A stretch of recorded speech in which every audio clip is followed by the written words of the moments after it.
السلام عليكم ورحمة الله وبركاته.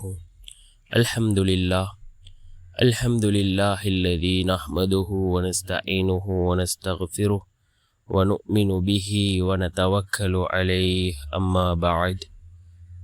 அன்பார்ந்த இஸ்லாமிய சகோதரர்களே, அல்லாஹ்வின் நல்லடியார்களே, நாம் தொடர்ச்சியாக பார்த்து வரக்கூடிய துஆக்களினுடைய திக்ருகளினுடைய தொகுப்பில் இன்று நாம் பார்க்க இருக்கின்ற விடயம் என்னவென்றால், நாம் ஃபஜ்ருடைய தொழுகையை தொழுதுவிட்டு நாம் இந்த துஆவை 141 தடவைகள் ஓதி அல்லாஹ்விடம் பிரார்த்தனை செய்வோம்.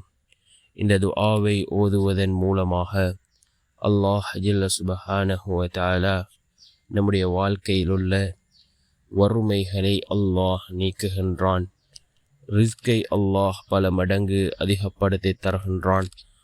எல்லா நிலைமைகளையும் அல்லாஹ் சீர்படுத்தி தருகின்றான். நம்முடைய பொருளாதாரத்தில் அல்லாஹ் அபிவிருத்தியை ஏற்படுத்தி தருகின்றான். அப்படிப்பட்ட மிகச்சிறந்த ஒரு துஆவை தான் நாம் இன்றைய வீடியோவில் பார்க்க இருக்கின்றோம்.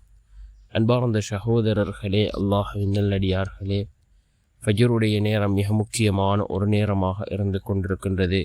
அல்லாஹ்வினுடைய பரக்கத் இந்த பூமிக்கு இறங்கக்கூடிய நேரம் ஃபஜ்ருடைய நேரமாக இருந்து கொண்டிருக்கின்றது. நாம் ஃபஜ்ருடைய தொழுகையை தொழுதுவிட்டு நாம் இந்த துஆவை ஓதி அல்லாஹ்விடம் பிரார்த்தனை செய்வோம்.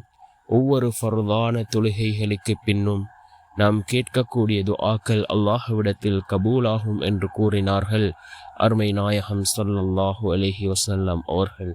ஃபஜ்ருக்கு பின்னால் உள்ள நேரம் மிகச்சிறந்த நேரம். ஏராளமான துஆக்களை ரசூலுல்லாஹி ஸல்லல்லாஹு அலைஹி வஸல்லம் அவர்கள் கற்றுத்தந்திருக்கிறார்கள்.